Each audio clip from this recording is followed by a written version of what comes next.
Hello and welcome to West Indies on 99.94 Cricket Every Day. My name is Mashal St. Patrick Hewitt, one half of the Caribbean Cricket Podcast, and with me as ever is my co-host Santoki Nagulendran. We are West Indies on 99.94.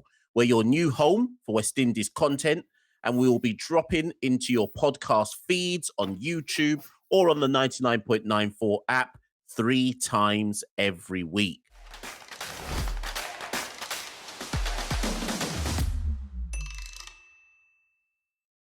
Thanks for joining Cricket's conversation. Today on West Indies on 99.94, we're going to talk about, I was about to say the worst defending champions in CPL history, but that wouldn't be right. That wouldn't be right. But certainly we're going to be talking about the failure of St. Kitts and Nevis Patriots to defend their CPL title. Santoki, take it away.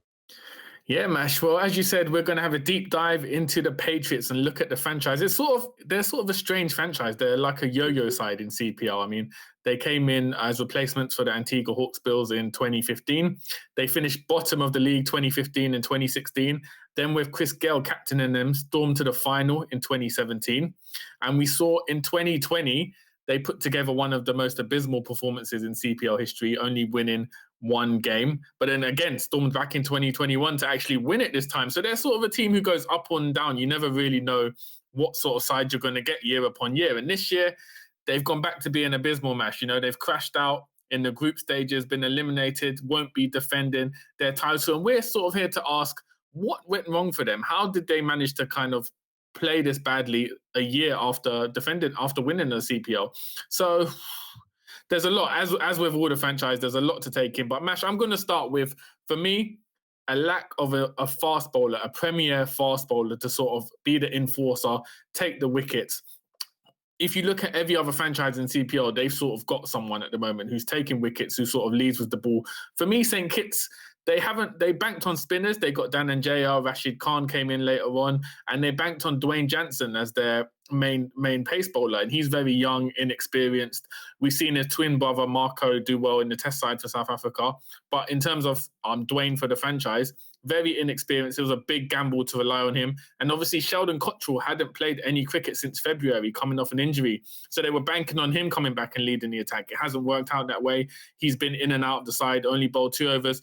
So, Mash, looking at it, do you sort of agree? Do you think it was sort of the bowling, that sort of lack of a clinical fast bowler, which is just one component as to why they failed this year?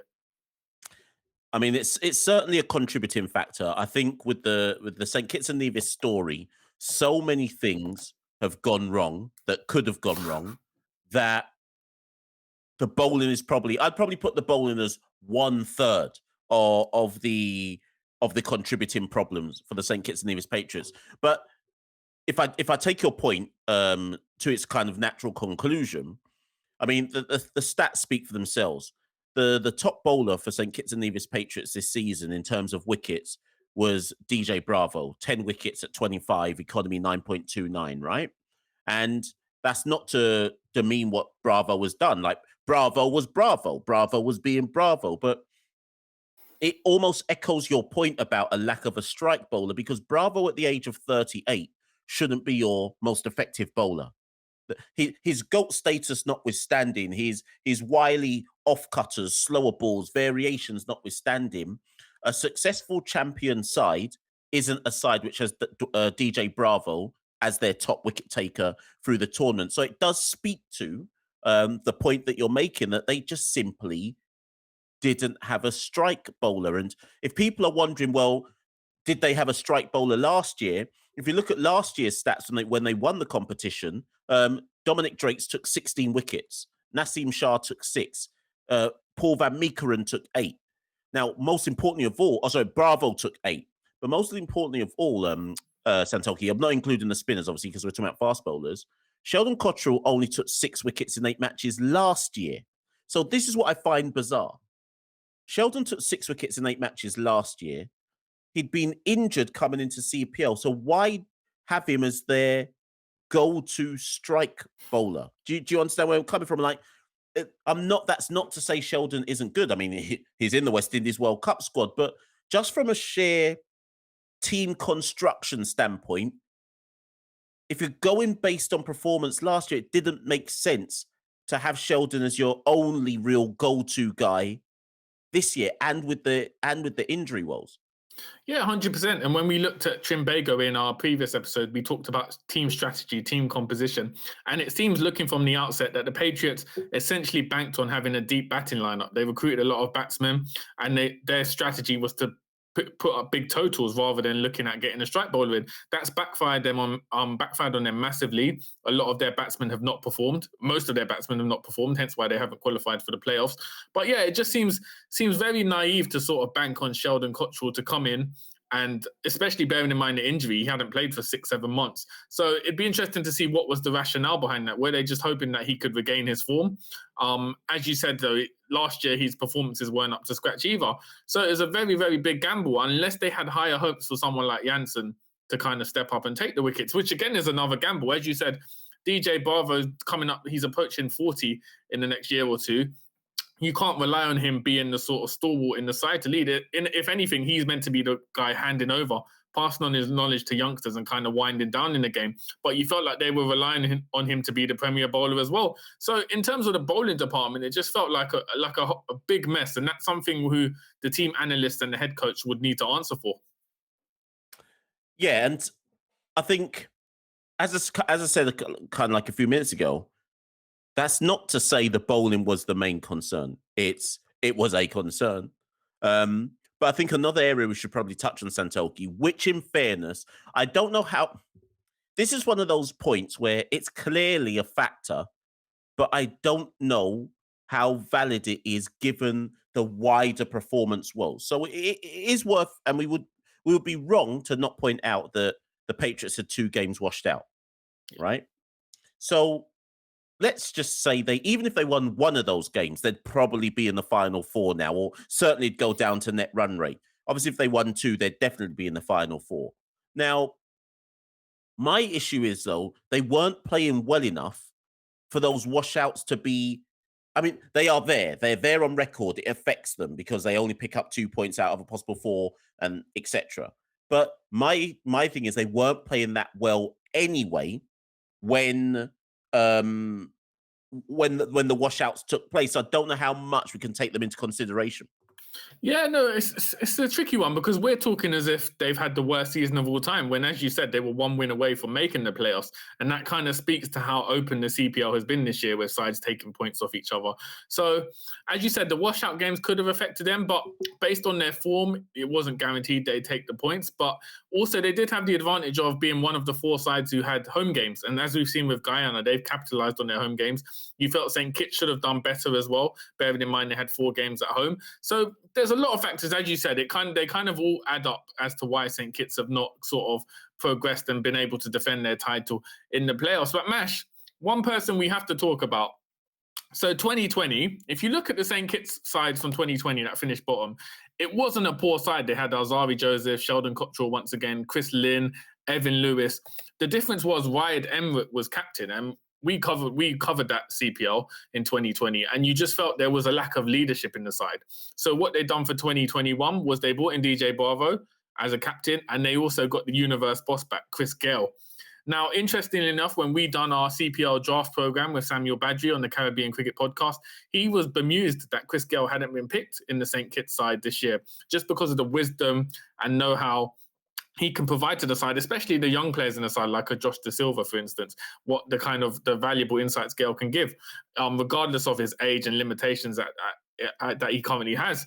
So it'd be interesting to get your opinion. Do you think not having Gale, bearing in mind he's not in form, do you think just not having that presence of Chris Gale hampered the side? Yeah.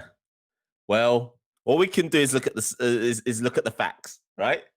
In 2021, the Patriots won CPL. Gale was in that side. A couple of weeks ago, the Patriots won the 60. Gale was in that side. That's all I'm saying. That's all I'm saying. Now, of course, the people with the stats and the facts will come to us and say, yeah, but he didn't really make any contributions and blah, blah, blah. He's 43 years old. He shouldn't even be in a CPL side. He doesn't deserve to be in a CPL side. He's ruining his legacy, blah, blah, blah. I hear all that. But as you kind of point out, Santoki, for some of these older players, it's their contribution to the dressing room is bigger than just what they do on the pitch.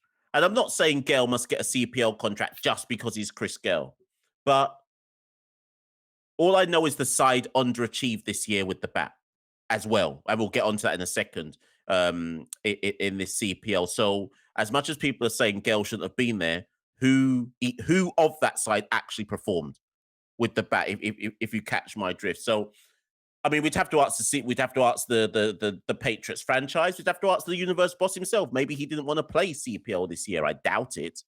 But if we're going purely on performance metrics, they probably were weaker in whatever capacity. They were weaker without the universe boss. Yeah, 100%. And Chris Gale, for probably the last 3-4 years, has relied on that sort of aura to kind of carry him through.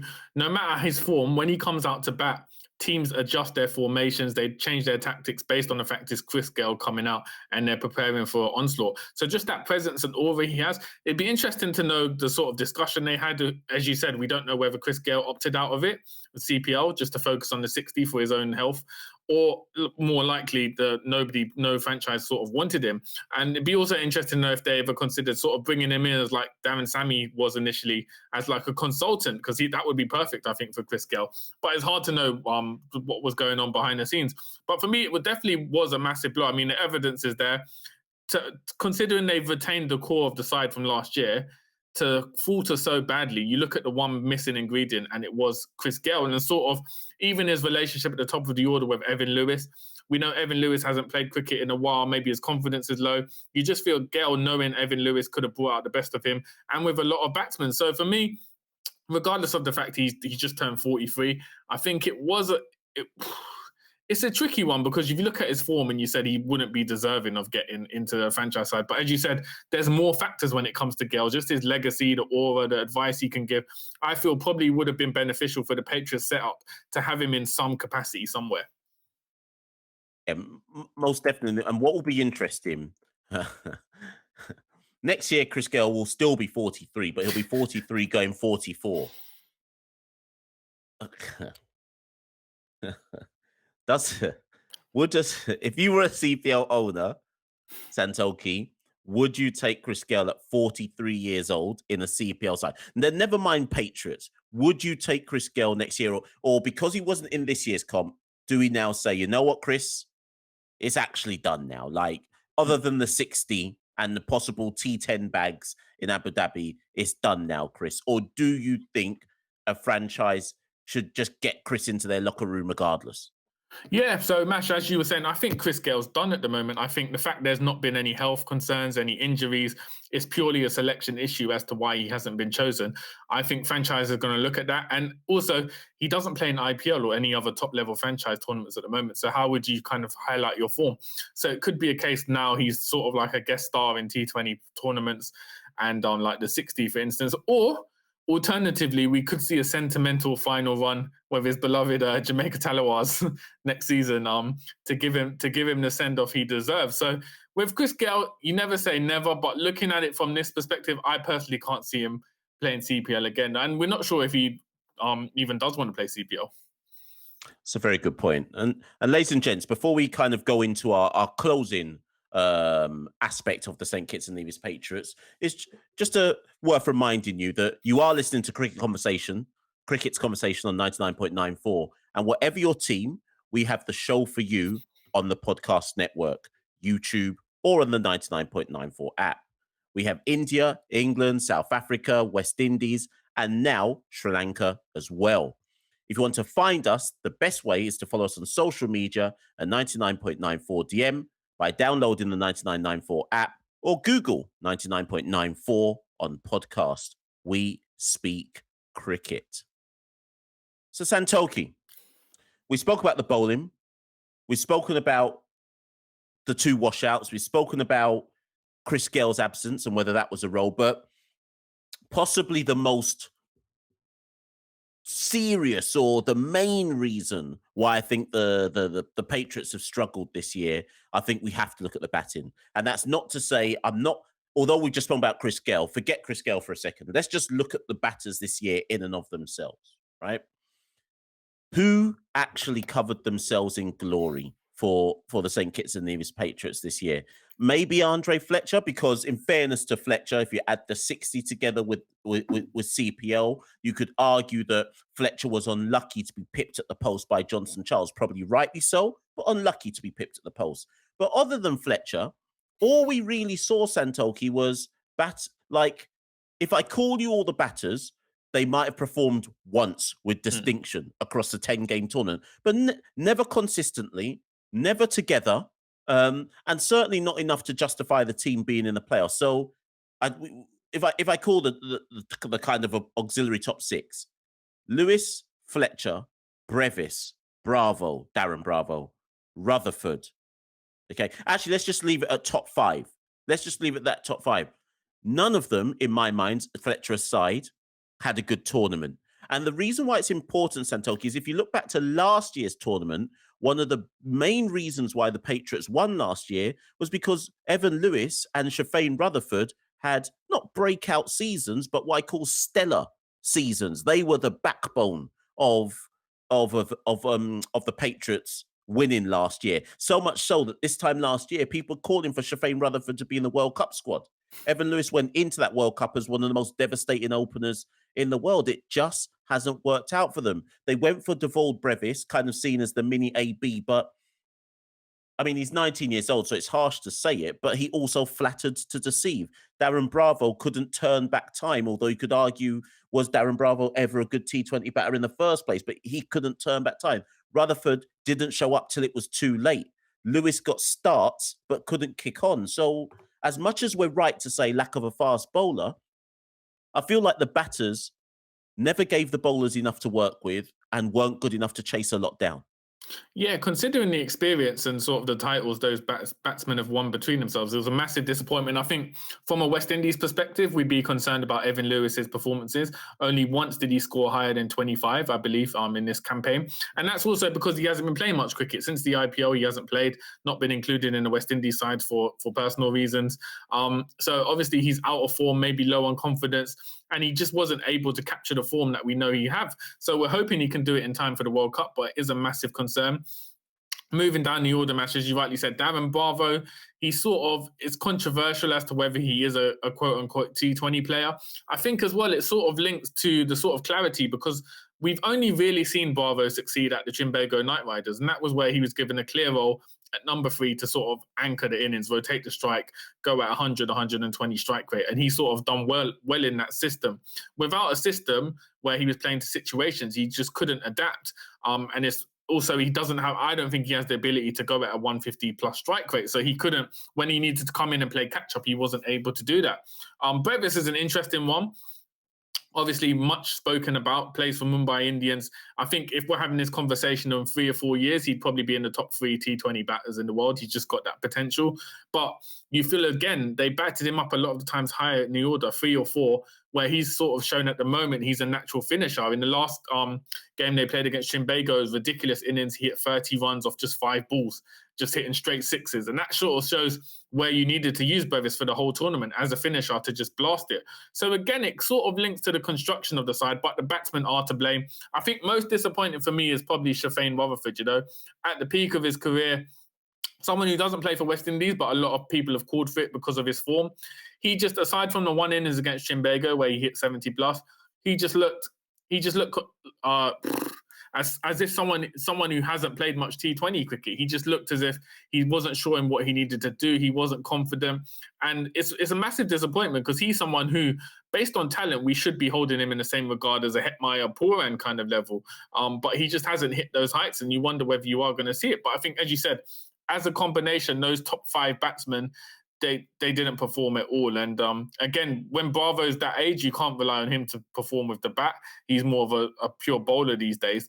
So it just added up. As you said at the top of the show, the components were all there. The bowling was substandard because of lack of an enforcer, but then more so, just nobody stood up in the top 5 order to kind of raise their hand and say, look, I'm going to put a run together to score runs.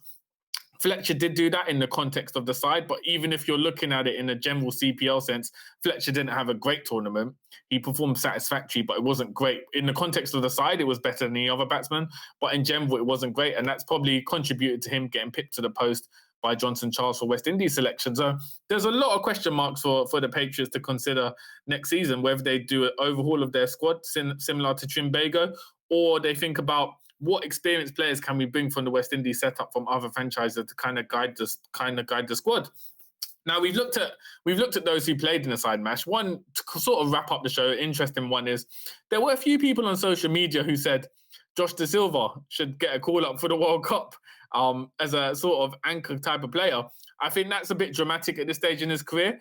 But were you surprised, considering he was a regular in the side in 2020 and 2021 when they defended the title? Were you surprised to see him did he play one or two games? Were you surprised to see him not feature in this side? Yeah, Josh played one game, and last year in 2021 he played 6. Maybe in 2021 he was helped by the fact that he was probably classed as an emerging player, so therefore they had to play him more. But the only reason I would say it's surprising to not see Josh play more games, 1 out of 10 doesn't make a lot of sense to me, is if your batting order is struggling.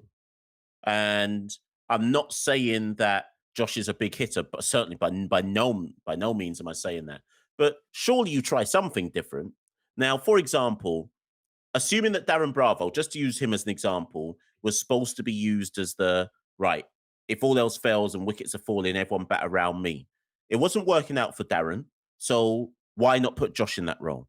For just as an example, I mean, everyone else was struggling as well, but to me, Santoki, using the Josh example is just a very good example to highlight. And we've said this about so many of the franchises this season, just some of the muddled thinking that was going on. A lot of the franchises, TKR being one, St. Kitts being one, Guyana early doors are one, Jamaica even now, a lot of the franchises got themselves into a bit of a rut and seemed to be stuck in their mode of thinking and didn't know how to switch things up. Like almost like they went into the tournament with a plan A and no plan B, and then just got stuck with plan A.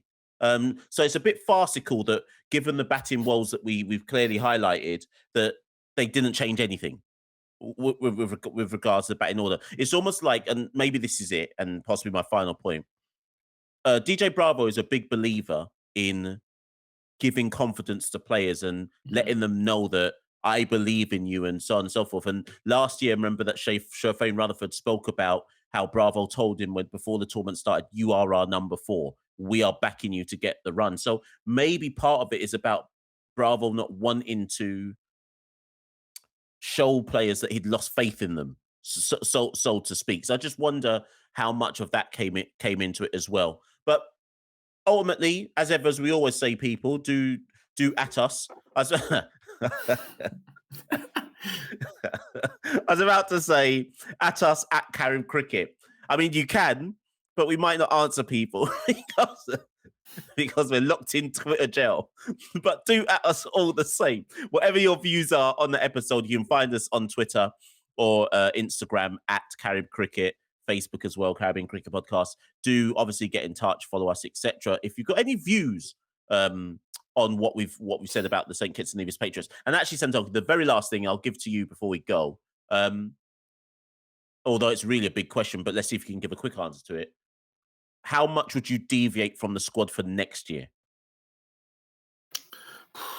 It's an interesting one. I think the talent's there. We see that top 5 batting lineup on paper is very solid. I just think maybe they might need a change in leadership. They could pass it on from Dwayne Bravo. And as I said, they might look at other franchises and see what senior players or what senior overseas players can we get to kind of take up a leadership role. Because you get, as we said, if they'd have won one of their rained-off games that they played and they were in the playoffs, we'd be having a very different conversation about the side.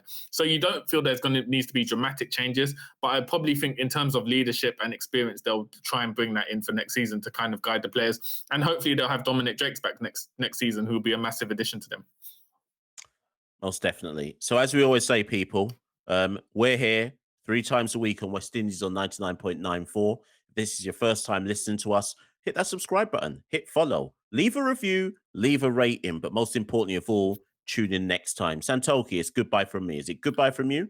Yeah, it's goodbye for me. And if any CPL franchises are looking for analysts, we've proven our credentials in the last three episodes. So just hit us up, carrycricket@gmail.com, and we'll be glad to assist for next season and give you the gold. Give us that big bag, people. See you next time.